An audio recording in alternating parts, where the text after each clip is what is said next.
안녕하십니까. 오늘은 요한일서 5장 2절의 말씀으로 우리가 하나님의 자녀를 사랑하는 줄을 아느니라는 제목으로 하나님의 말씀을 나누고자 합니다.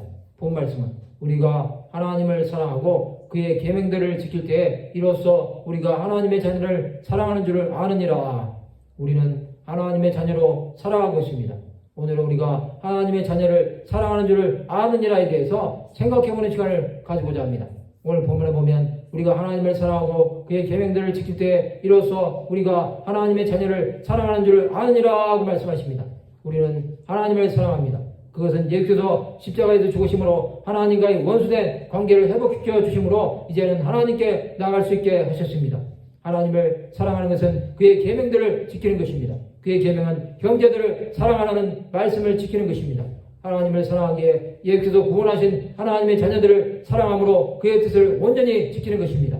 세상에서는 하나님의 사랑으로 살기가 쉽지 않습니다. 그러나 예수 그리스도를 따르는 자들은 하나님의 사랑 안에 온전히 거해야 합니다. 이것은 우리가 예수 앞에 나갈 때까지 지켜야 될 계명입니다. 예수께서는 세상에 계실 때 세상에 있는 자기 사람들을 사랑하시되 끝까지 사랑하셨습니다.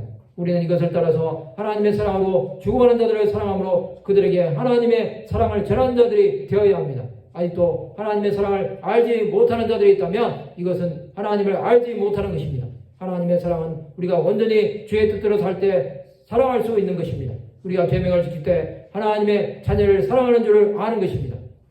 우리는 계명을 지킴으로 예수 그리스도를 따르는 자가 되어야 합니다. 예수께서는 하나님의 사랑의 절정을 보여주셨습니다. 그것은 십자가에서 흘려주신 보혈로 죽어가는 영혼들이 그를 믿기만 하면 구원함을 받게 하신 것입니다. 또한 그를 믿음으로 사망에서 생명으로 옮긴 자가 되었고 영원한 생명으로 하나님의 사랑이 그 마음에 분바되어 10년 가운데 하나님의 사랑으로 충만한 자들이 되어야 합니다.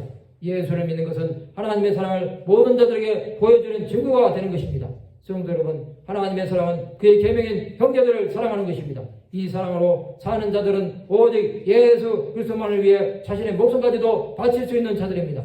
우리는 고난과 박해가 온다고 해도 하나님의 사랑을 전하는 자들이 됩시다. 이것은 우리가 살아있는 날 동안 계속 되어야 할 사명입니다. 우리는 형제를 사랑함으로 사망에서 옮겨 생명으로 들어간 줄을 알거니와 사랑하지 아니하는 자는 사망에 머물러 있느니라는 말씀을 기억하여야 합니다. 말씀을 마치고자 합니다. 하나님을 사랑함으로 그의 계명을 지켜 하나님의 자녀를 사랑함으로 온전한 그리스도의 사랑을 전하는 자들로 사랑하는 하나님의 백성들이 되시기를 주님의 이름으로 축원합니다.